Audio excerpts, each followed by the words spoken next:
NodeJS is an open source, cross-platform JavaScript runtime environment that can run on Windows, Linux, Unix, Mac, and more.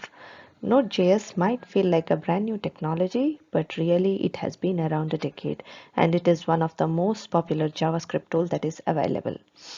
Today we'll cover the basics on Node.js installation, Node package manager, and a little bit of JavaScript that is required by an automation QA. Next, let's go ahead and install Node, and you'll have to head over to nodejs.org, and in the main page you would see LTS and the current version. LTS says the stable version and the current one is the latest one. And if you are looking for something specific, any specific version, you can go here in the downloads and select those of your choice. But in my case, I'll just download the LTS version. Just click on this, then that shouldn't take a couple of seconds to download the file, and select all the default option, accept this. I'll just leave the default folder, just click on next and select this automatically install necessary tools and install. So this should take a couple of seconds to have installed. This is complete. Hit finish. Now you should be able to we should be able to go to command prompt and type node -v, which should show you the version of Node installed in your system. I'll be using Visual Studio Code, which is an open source tool to edit or make any file changes. So here I've already created a directory in my C drive where I'll be creating a JavaScript file. So I'll go ahead and create new file. I'll name this as test.js, and here let me define a variable as hello, and the text would be hello world. Now I'll console log this variable hello. So let me save this, and to run this file all I have to do is in the terminal run node and the file name test.js. So this will console log the text for me, and say if I'll just run the script without the JS extension, it will still console log the same text. This is because the node will infer that this is a JavaScript file and run it accordingly. Let's create a simple module, and I'll tell you why this will be necessary.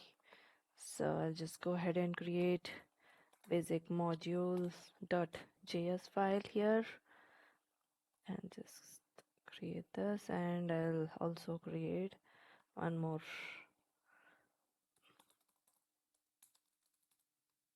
file, and here you go. So first in my module, you can consider this like a framework or some helper. So here all I'm doing is export dot,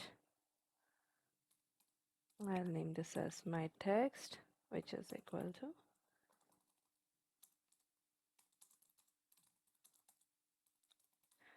okay. Now in my demo file I will declare a variable as my text. It can be anything, and let me require the file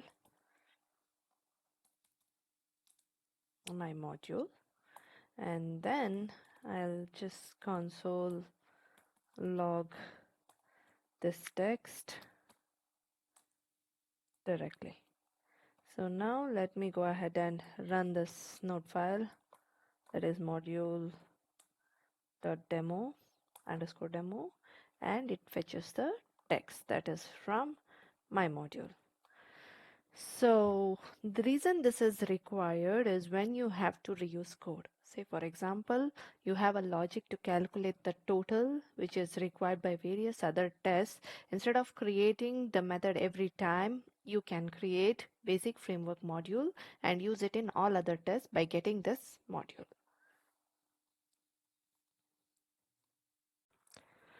Okay, we have covered creating our own modules for Node, but what about third-party modules?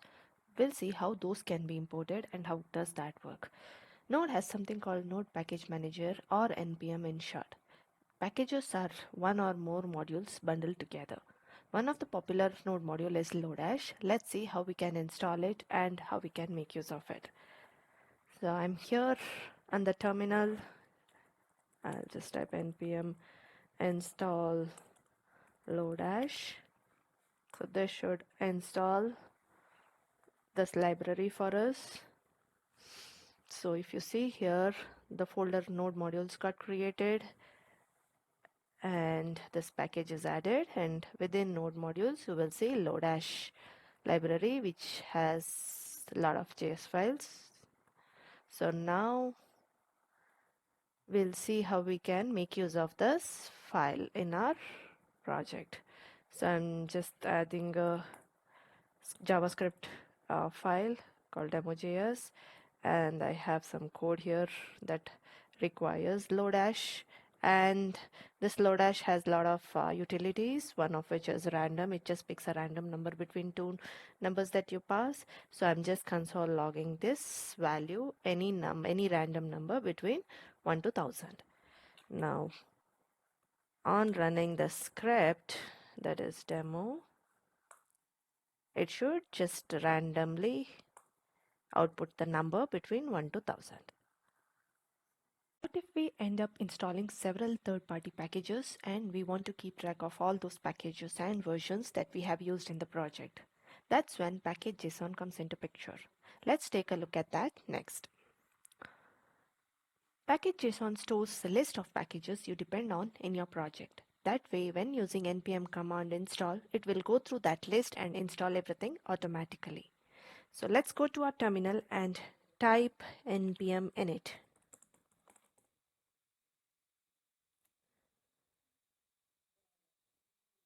So this will have set of questions for us, and I'll name my package as demo and leave everything as default.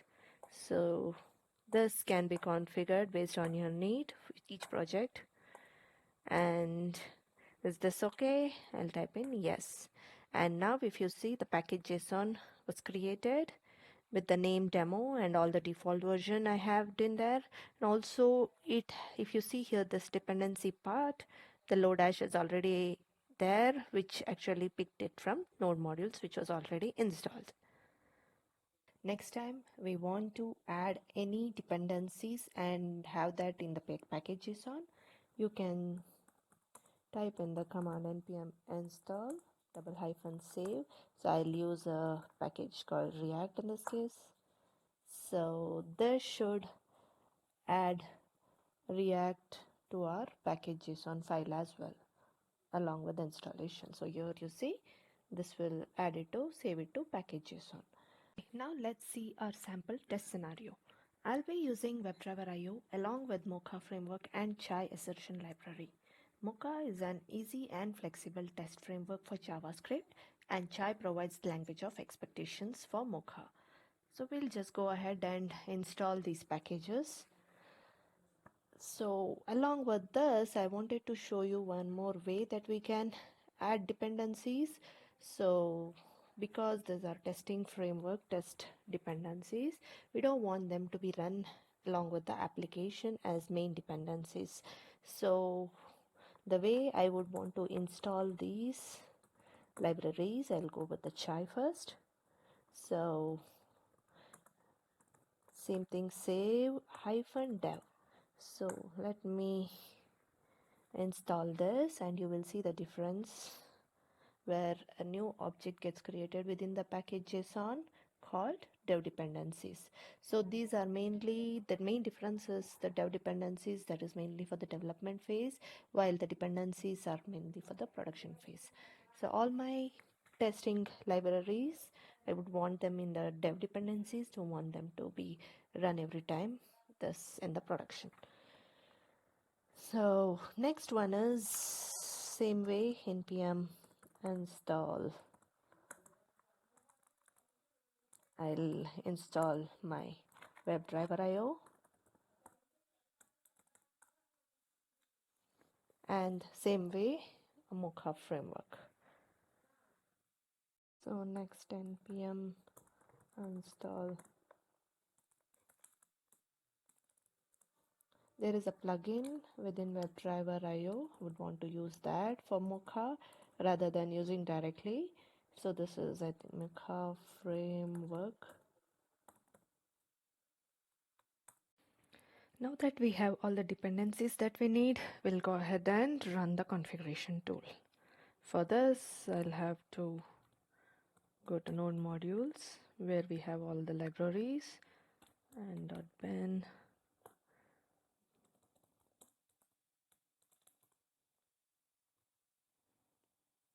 So this will go set of questions. Yes, this is the project name. I'll leave it as end-to-end testing. And on my local machine, web application in the browser. Which browser? Chrome. And the framework that I'll be using is MOCHA. No, I don't want any compiler. Do you want WebDriver IO to auto-generate some test files? Yeah, there will be some files which will get generated. We'll just see those. And should these be located in this path? Yes. And page objects, we can have a different topic or a different conversation about page objects. For now, I'll just give it as yes. And spec reporter and wait for Chrome driver. I'll leave as is, that's base URL.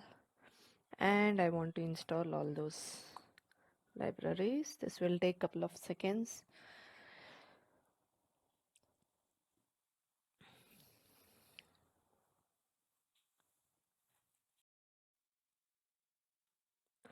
So now if you see the dependencies, there are some more added. And also if you go to test folder, because we selected add the files, you will see the path within the test folder that got created, and specs is where all our tests will reside, and page objects is where we define our pages. Now we'll just go ahead and run this file. To run the test, it's node modules, sorry, and .ben.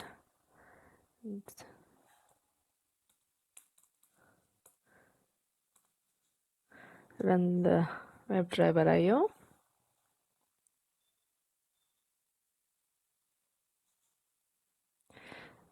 So this should open up the browser, Chrome browser for us, and should run the test.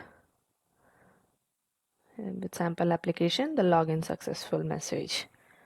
You will see in the console here where the test shows this is successful and pass. It took 6.2 seconds. And within that spec file, you see the describe statement. Describe, this is similar to feature, like it can have multiple tests within. Feature as in cucumber. So this each edge statement, it acts like a function where you have multiple tests. You can have multiple tests covering the login application here. And because we have used the page object pattern, if you see, this is the login page. It is very clear what you're trying to do here. Login page and login, passing the user ID and password. So if I'll go to this method, takes me to this login page, and here it extends the base page, that is the main page where you have defined the URL. So this login page has specific functionalities of the page login page itself. So each of those page, I think this would be a whole new topic, page objects. For now, I'll just show you the pages that has been created part of this configuration tool. settings. Summarize what we have learned so far, that is installation and setup of Node.js, npm, creating your own module versus third-party module, package JSON file, use of test libraries like WebDriver.io, MOCHA, and Chai. We also ran a sample test that came with the configuration tool. Next steps would be try adding some more tests to the file, play around, and add more tests to familiarize yourself with MOCHA framework and JavaScript. If you have any questions, please let me know via comments and I'll get back to you as soon as possible. Thanks and have a good day. Bye bye.